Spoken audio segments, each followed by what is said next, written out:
TV.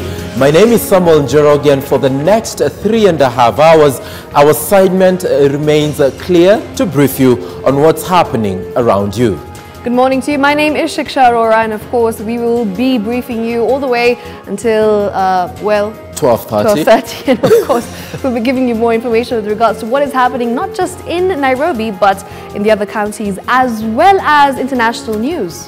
Hashtag K24, a daily brief at K24 TV, at Njoroge and at Shiksha Arora. Use that platform to engage us online, and you can also use our SMS line, that is 21222. And remember, we are going to be kickstarting with the diary, and of course we'll be telling you what to expect throughout the day, and of course what will be making headlines today. Right, and we kick off in the corridors of justice, where Sarah Wairimo, widow of murdered Dutch tycoon, that is Top Cohen, is expected to be charged with murder today. Wairimo has been behind bars for close to a month now, and her lead counsel, Philip Murgo, will be seeking to have her released on bail. Murgo will also file an application to have the content of Cohen's will read out before court.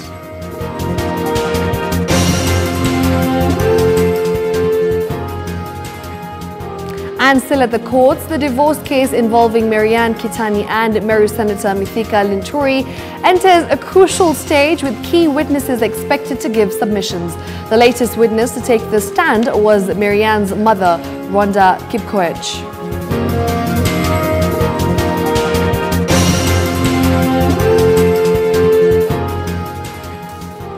And Cabinet Secretary for Education, Professor George Magoha, is today expected to appear before the National Assembly's Education Committee. The CS is expected to respond to members' parliamentary questions, including the collapse of a school in Dagoretti that killed 8 pupils.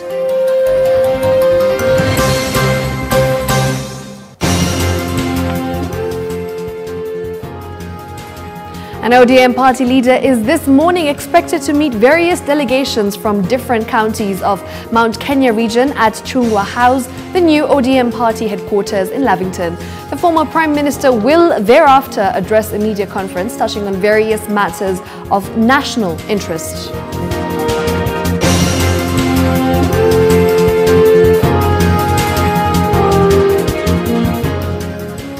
Now, also today, Cabinet Secretary in charge of Interior and Coordination of National Government, Fred Matiang'i, will today tour Gatondo constituency in Kiambu to assess the security situation and inspect projects in the area.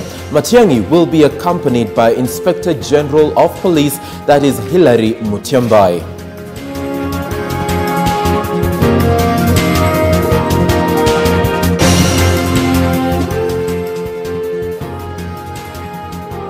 All right, and CS Labour and Social Protection Ambassador Ukur Yatani will today preside over the launch of the Ministry's Strategic Plan 2018 to 2022. The event will be attended by, among others, KOTU Secretary General Francis Atwoli and representatives from the Federation of Kenya Employers.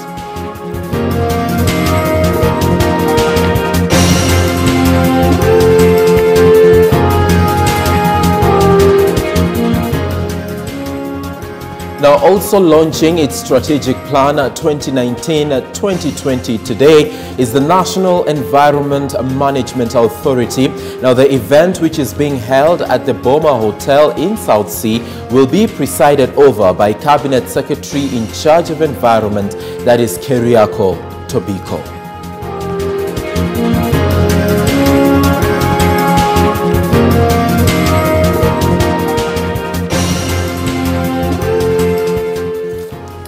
Priority as far as our news diary as of 8 minutes past 9. There you have it. But we shall keep monitoring other events as they keep developing, not only here in Nairobi, but also across the 47 counties, the region, and beyond.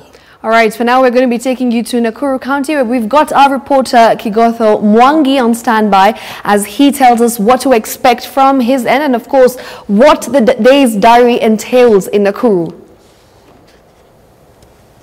Indeed, Shiksha Arora and Sam Njoroge, a good morning from Nakuru East in Barnabas area, where we are interacting with youth from this area to just get a glimpse of what they expect and what the promises of the Jubilee government were and what has been accomplished so far. We will also be looking into the welfare of the people around here, name it security, schools, and also health and infrastructure from this area. Remember, we're still following up on the tragedy that happened this week at Precious Talent Academy. We will be looking into the infrastructures in schools in this area, and also we will be reporting back to you what the situation is and also caution the Ministry of Education in terms of what to expect if disaster strikes. We will also be speaking to Kenya School of, or rather Kenya Sign Language expert from Nakuru County. Remember, this week has been a week of sign language where people are celebrating World Sign Language Day, and we will be speaking to experts in this field to just tell us exactly what are some of the challenges that they have been going through. Remember, sign language has been introduced as another language also in the media. So my friends, the likes of our sign language interpreter, will be very happy to know that we are also looking into their matters to know exactly what they go through and also how we can improve, or how the government can improve what they do as a profession and what they do as a language teacher and as a language interpreter. My name is Kigodho Mwangi. I take you back to Shiksha Arora. My camera person is John Wangombe. We will be right back with more details of the stories that we have lined up for you today. Father Mwangi from Nakuru, of course, he has told us what to expect from his area and, of course, from Nakuru County, as we will definitely be following that up at a later time, and we'll patch up with him when he's got some more details. It's all about sign language. Maybe you can tell him thank you. This is thank you. I hope I got it right. Now, we need to take you to Mombasa County, and here is a reporter, Fred Kai, who joins us live from Region 001 with an update on what we can expect in as far as the news diary is concerned today. Fred, thank you so much for joining us. Pole sana for being rained on, but kindly brief us on what's happening in Mombasa today. Shukran sana Sam na Shiksha in studio. Na leo basi masuala ambayo tunaweza kufuatilia, swala la kwanza ni kwamba tunaweza kufuatilia story ambayo tunaweza kuona kwamba leo ikiwa ni siku ya kuadhimisha siku ya mabaharia almaarufu kama Maritime Days, ambayo inaweza commemorated katika hoteli moja hapa Mombasa, na tunaweza kusubiria kwamba PS Nancy Karigitu ataweza kuwa mgeni wa heshima na kuweza kuicommemorate siku hii ya Maritime Day hii leo. Na vile vile tuko na matukio mengine ambayo tunaweza kufuatilia. Tuko na kwamba leo basi ni siku ya kimataifa ya upangaji uzazi, ambapo tunaona kwamba siku hii ya leo basi itaweza kuadhimishwa katika uwanja wa Tononoka mnamo kuanzia mwendo wa saa 5. Hiyo pia ni mojawapo ambao tutaweza kufuatilia kuona kwamba ni vipi basi iwapo kama masuala ya upangaji uzazi yameweza kujitahidi, ama wamama wengi wameweza kujitahidi katika kuona kwamba wanaweza kupanga uzazi vilivyo. Na tukiwa maeneo haya basi tunaweza pia kufuatilia kwamba ni muda mchache tu mvua imeweza kunyesha katika kaunti ya Mombasa, na tayari kama mpigaji picha wangu anaweza kuashiria ni kwamba hali ni kama unavyoiona katika runinga yako. Ni mvua tu ambao haijanyesha kwa muda mrefu, lakini tayari maji ama mafuriko yameweza kujaa katika maeneo kadha wa kadha katika kaunti ya Mombasa, na ni swala ambalo bado linakutatanisha, tukiona kwamba gavana wetu aliweza kuwa ranked kama gavana ambao wameweza kutenda kazi vilivyo kwa hizi ranking ambazo ziliweza kupita tu hapa hivi majuzi, na tukiona kwamba hali ni kama hii. Mafuriko yameweza kujaa katika barabara hii ya Links Road, na tunaona kwamba usafiri kwa sasa unaweza kutatizwa, manake magari haiwezi kutembea kwa kawaida. Msongamano kidogo unaonekana, na baadhi tu ya abiria hawawezi kutembea kwa utaratibu, ama hawawezi kutembea kama walivyozoea. Na pengine tuweze kupata tu kama vijana wawili watatu tu. Kakangu, hebu pengine kama tuweze kwanza na majina yako na tuambie tu kufika. Tumeweza kuona kwamba umeweza kurukaruka maji. Ni shida, unaona shida nini haswa? Shida ya Mombasa ni drainage za barabara ziko bovu. Na pengine ungeona ni kipi kifanyike? Washughulikie drainage za barabara. Wenye wamehusika washughulikie drainage. Inaleta traffic na nini? Pole sana. Kakangu, kama pengine unaweza kusoga karibu na mimi kakangu, njoo tuanze tu na majina yako, waitwa nani na utuambie vipi hali ya mvua imeweza kuathiri vipi kama Mkenya? Mimi naitwa Thomas Manyonge Waswa. Mimi nimeona mvua imeleta jamu nyingi sana, maji ni mengi, imefurika kila mahali. Na tumeweza kuona hivi majuzi kwamba kaunti ya Mombasa imeweza kuweza kupigiwa upato kwamba ni kaunti ambayo imeweza kufanya kazi vizuri. Je, una imani na utafiti ambao ulifanyika hivi majuzi? Niko na imani, lakini mvua ikianza tunapata shida sana. Maji na furuka tena kuja na chafua mji yote na chafua barabara. Hata hiyo maprojection wameweka kando hizi zinaanza kuporomoka, hatuna raha. Matope inaanza kuonekana. Kwa hivyo unaona ni kipi kifanyike kuona kwamba kutaweza kumaliza hali hii? Hali hii wachimbe mtaro maji yaanze kupitia kwa chini kabisa. Maji sianze kutamba juu. Sasa uchafu wote ukitoka kama huko Kongoya huko wapi zinakuja sokoni huko zinakuja zinazipa sile mtaro hizo. Sasa maji naanza kuja tu na matope, sasa na hizo makaratasi makasha soda hizo sasa. Sasa pengine unaweza kumwambia vipi gavana wako hapa Mombasa? Gavana wetu Hassan Joho anafanya kazi nzuri sana, lakini sasa takana wachimbezi mitaro hizo uchafu kama kule Kongoya huko sababu mboga nini makaratasi nini. Hizo tafadhali wasoe sote peleka mahali zimetakana. Shukrani sana kwa muda wako. Naam, Sam, umeweza kusikia kutoka kwa wakazi wa Mombasa, wakazi ambao wameweza kusema kwamba miundo msingi ya Mombasa inaweza kujaribu, lakini kile cha kutiliwa shaka ama cha kutiliwa mkazo zaidi ni kuona kwamba waweze kujitahidi kuhakikisha kwamba kila kitu basi kitakuwa shwari, waweze kuchimba mitaro ya kuweza kupitisha maji, kwa sababu mvua tu kidogo inaponyesha basi hali huwa si hali katika kaunti ya Mombasa. Kutoka hapa na kuregesha kwenu studio Shiksha na Sam. Thank you so much, Fred Kai, for that update live from Mombasa. It's all about family planning as well as the short rains that are here with us. The weatherman did predict that the rains will be here with us end of September into October, and you can see floods already, but Kai says they're manageable, but definitely the effect on traffic and the quality of life as of now is evident, courtesy of what we've seen in Mombasa. And of course, rain or shine, the show must go on. And speaking of shine, we'll be taking you to Kisumu, where our reporter Baraka Karama is enjoying some stellar weather. And of course, it's quite sunny there in Kisumu. So Baraka, good morning to you. What do you have for us with regards to the day's diary from Kisumu? Shiksha, despite the scorching sun, of course, we are trying to piece up some stories within this particular region. And the first story that, of course, we are focusing on is there's supposed to be a demonstration by a group calling themselves KISUMU Youth. They're supposed to demonstrate from the Jomo Kenyatta grounds and later on proceed to the County Assembly of Kisumu to present a special petition to the County Assembly of Kisumu in relation to the environmental pollution at the River Kibos, where we saw the Kibos sugar and allied industry being closed sometimes 2 months ago. Remember, the court in Kisumu did order the closure of that particular sugar factory, saying that it was polluting on the environment, and after that we saw the management of that particular factory moving to the Supreme Court, and of course we saw the Supreme Court quashing the decision of the court in Kisumu, and as we speak right now, that particular factory is in operation.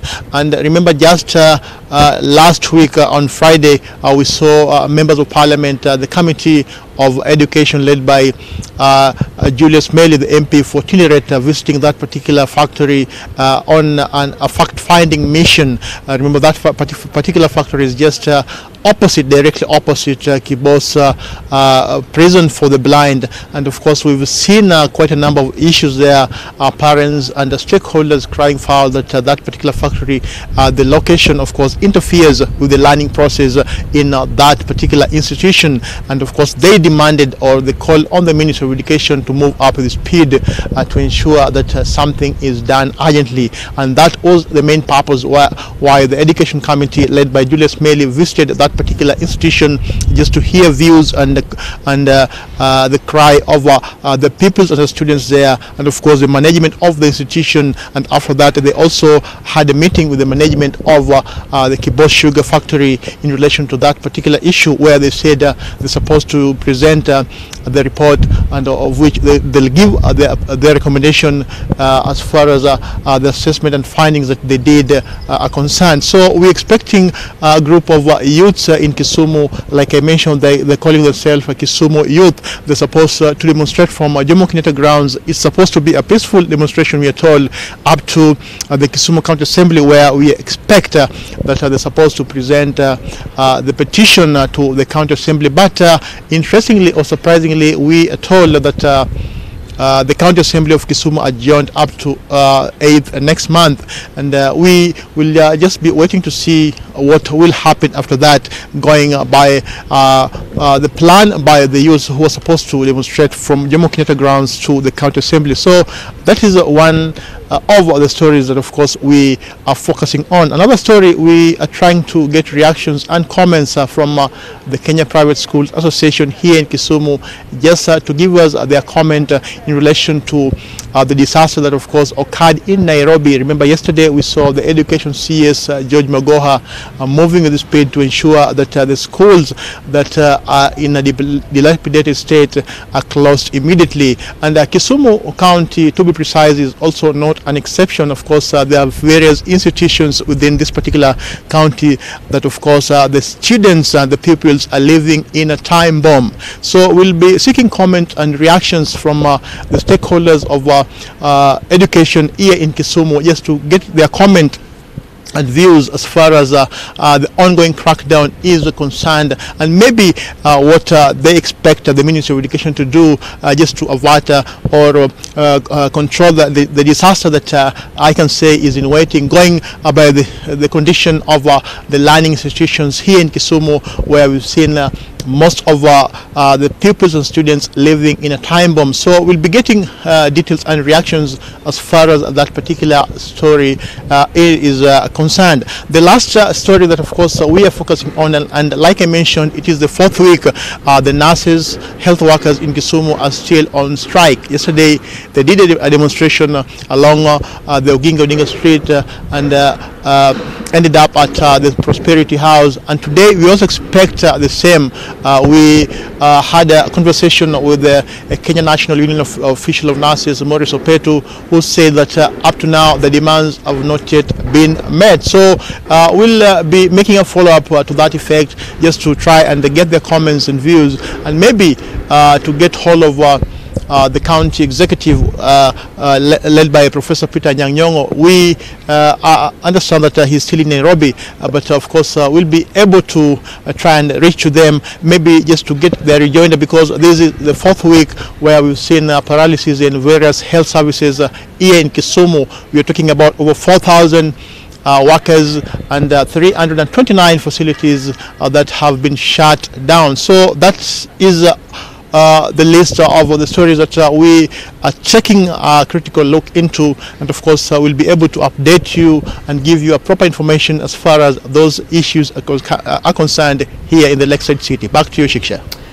Thank you very much for that update, Baraka Karama from Kisumu. Of course, he has mentioned a few things, but key among those is the fact that he will be taking a look and, of course, getting some comments from stakeholders as well as teachers with regards to what is happening in Kisumu and the infrastructure of these schools. And I remember yesterday, Professor George Magoha officiated the closure of one of the schools in Kibra because of the poor structures, and he said that it is not fit for students to be learning in. And this directive came after the Deputy President on Monday ordered an audit on the infrastructure of all 35,000 primary schools across the country. And that report actually does lead us to this story where the Ministry of Education has ordered the immediate closure of all schools operating in poor and dangerous infrastructure as the government moves to ensure the safety of learners in the wake of the Monday tragedy at Precious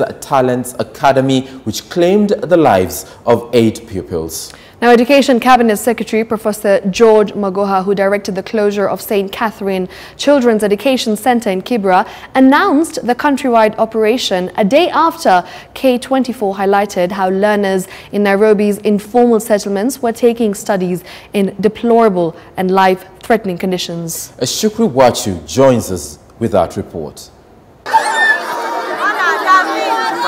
Wednesday morning, in a national exercise aimed at sanitizing the provision of education in public schools in the country kicked off in earnest in Kibra constituency. Spearheading the nationwide campaign was Education Cabinet Secretary Professor George Magoha and his Principal Secretary Dr. Belio Kipsang with a visit to St. Catherine Children's Education Center in Bombolulu area of Kibra. According to Magoha, the alternative provision of basic education training center, which serves thousands of learners in the low-income area, was a ticking time bomb.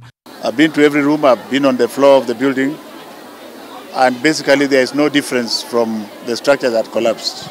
A physical audit by officials from the Quality Assurance Department in the Ministry of Education that revealed that the double-story structure at the school was not approved by the ministry, neither was it registered. What has happened is that people have done things with total disregard to the law, and it's like it is normal. Nobody should wait for me to come and shut it down. We have officers on the ground. The school, which has no TSC registered teachers, is said to have been set up on a former Busa brewing den, which was transformed into a school to serve desperate children. The parents may not be happy, but my concern is not them, it's the children. And you see, I have to take responsibility because I'm the leader. We are empowering those officers to shut down those schools, but to be humane in that as we shut them down, can we ensure that there are schools where the minors are going?